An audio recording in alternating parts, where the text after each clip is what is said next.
गांव चांगकोंग और जू झेंग की टक्कर। एक घातक लड़ाई की शुरुआत गांव चांगकोंग, जो कभी एक महान योद्धा था, अब एक गद्दार के रूप में देखा जा रहा था। जब जू झेंग के पर्सनल गार्ड सामने आए तो गांव चांगकोंग ने कोई भी लापरवाही नहीं की, लेकिन उसका खुद लड़ने का कोई इरादा नहीं था। इसके बजाय उसके साथ खड़े उसके डिप्टी कैप्टन जी यूशन ने आगे बढ़ने का फैसला किया। जी यूशन ने एक जोश भरी आवाज में कहा, मिस्टर सन, मुझे आपकी कला सीखने दो। सन लुशवान ने तिरछी नजर से देखते हुए ठंडी आवाज में कहा, तुम? जी यूशन हंसा और बोला, हाँ, चाहे मैं जितना भी कमजोर हूं, लेकिन मैं एक वाइस कैप्टन हूं, कोई आम लड़ने वाला नहीं। सन लुशवान ने उसकी हंसी उड़ाई और कहा, तुम अपनी जान की बलि देकर सिर्फ मुझे देर करवाने की कोशिश कर रहे हो। तभी गांव चांगकोंग आगे बढ़ा। हल्की मुस्कान के साथ उसने जी यूशेन के कंधे पर हाथ रखा और कहा, मिस्टर सन, इसे कमजोर मत समझना, ये तुम्हें ऐसे सरप्राइज दे सकता है जो तुम सोच भी नहीं सकते। फिर उसने अपनी सबसे बड़ी ताकत का जिक्र किया, मृत्यु पुनर्जन्म है। इसका मतलब था कि वह बार बार अपनी मौत को एक नए अवसर के रूप में इस्तेमाल कर सकता था और नए तरीके से युद्ध की योजना बना सकता था। गांव चांगकोंग ने हल्की हंसी के साथ पूछा, अंदाजा लगाओ मैं आज के दिन के लिए कितनी देर से तैयारी कर रहा हूं। सन लुशुआन के चेहरे पर एक चिंता की लहर दौड़ गई। तुम कहना क्या चाहते हो?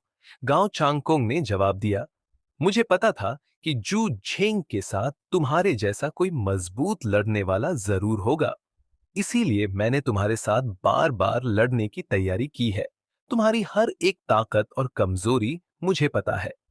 फिर उसने जी यूशेन की तरफ देखा और कहा, और यह वही लड़ने वाला है जिसे मैंने सिर्फ तुम्हारे लिए तैयार किया है। सन लुशवान को एक घबराहट महसूस हुई। उसे पता था कि गांव चांगकोंग की ताकत असाधारण थी। एक ऐसा इंसान जो बहुत बार हार सकता है, सीख सकता है और वापस लड़ सकता है, उसका कोई मुकाबला नहीं था। लेकिन सन लुशवान हार मानने वालों में से नहीं था। उसने भारी आवाज में कहा, तुम्हें लगता है कि सिर्फ इससे मुझे हरा सकोगे? गांव चांगकोंग मुस्कुराया और कहा, मुझे तुम्हें हराने की जरूरत नहीं, बस रोकने की जरूरत है। जैसे ही उसने यह कहा, जी यूशेन ने अपनी विशाल तलवार निकाली और तेज रफ्तार से सन लुशवान की तरफ दौड़ पड़ा। सन लुशवान के हाथों में काले रेशम जैसे तार चमकने लगे, जो एक जानलेवा हथियार थे। सन लुशवान चिल्लाया, आओ, देखता हूं कितनी देर तक मुझे रोक सकते हो। जी यूशेन ने तलवार से एक भारी वार किया और पूरा मैदान एक चमकदार हरी रोशनी से भर गया। कुछ समय बाद ये रोशनी शांत हो गई और सन लुशवान और जी यूशेन दोनों गायब हो गए। सन लुशवान ने महसूस किया कि उसके आसपास का पूरा माहौल बदल चुका था। वह एक हरी रोशनी से घिरे एक अलग ही जगह में था, एक ऐसी जगह जहां बस वह और जी यूशेन ही थे। जी यूशेन ने मुस्कुराते हुए कहा, मैंने अपनी इस कला का नाम रखा है सोलो। क्या ये कूल नहीं लगता? तुम इस जगह से तब तक नहीं निकल सकते जब तक मुझे मार नहीं देते। सनलुशवान के चेहरे पर एक राक्षस जैसी भयानक शक्ल उभर आई। उसने बिना वक्त गवाए अपने काले तार जी यूशेन की तरफ फेंके, जो कि इंसान की आत्मा तक चीर सकते थे। लेकिन जी यूशेन हंसा और बोला, बेकार है बुढ़े। उसने अपनी विशाल तलवार घुमा दी और एक ही झटके में सैकड़ों तार कटकर बिखर गए।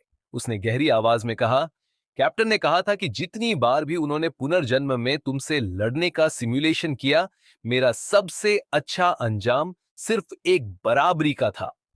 लेकिन तुम्हें मुझे हराना पड़ेगा और जब तक मैं नहीं हारूंगा तब तक यह जंग खत्म नहीं होगी।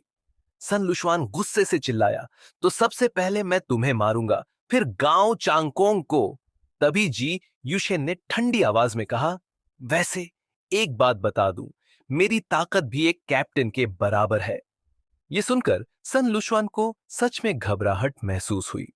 गांव चांगकोंग सिर्फ खुद ही एक ताकत नहीं था, बल्कि उसने अपनी टीम के सदस्यों को भी अपने जितना ही शक्तिशाली बना दिया था।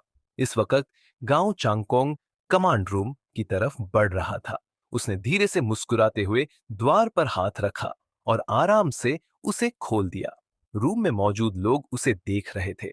कुछ लोग उसके पुराने फैन थे, लेकिन आज उन्हें उससे घृणा हो रही थी। लांजिनचिंग आगे बढ़कर बोला, गांव चांगकोंग, क्या तुम सच में यह गद्दारी करने वाले हो? गांव चांगकोंग ने बिना किसी परवाह के मुस्कुराकर कहा, सब लोग ऑफ वर्क, चले जाओ। सब लोग एक दूसरे की तरफ देखने लगे, लेकिन आखिरकार उनकी नजर झू झेंग पर जा रुकी। लान जिनचेंग जोर से चिल्लाया, कोई भी इस गद्दार के सामने झुकेगा नहीं। अगर तुम्हें जू शुआई तक पहुंचना है तो हमें हरा कर दिखाओ। लेकिन ऑफिस में ज्यादातर लोग सिर्फ सिविल सर्वेंट्स थे। उनमें से बहुत सारे लोग पीछे हट गए क्योंकि उनमें लड़ने की हिम्मत नहीं थी।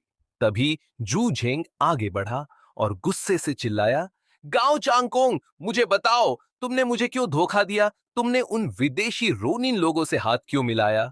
गांव चांगकोंग ने एक ठंडी हंसी दी और कहा, रोनिन, वे सिर्फ मेरे टूल्स हैं। चाहे डेंग शेंटोंग मर जाए, चाहे जंग यी हार जाए, आखिर में उन सबको मैं खुद अपने हाथों से मिटा दूंगा। ये सिर्फ एक छोटी सी समस्या है जो अंतिम परिणाम को बिल्कुल भी बदलने नहीं वाली है।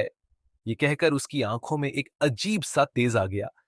अगर आपको यह वीडियो पसंद आया हो तो लाइक जरूर करें, अपने दोस्तों के साथ शेयर करें और हमारे चैनल को सब्सक्राइब करना न भूलें, ताकि आपको हमारे नए वीडियो की नोटिफिकेशन सबसे पहले मिले।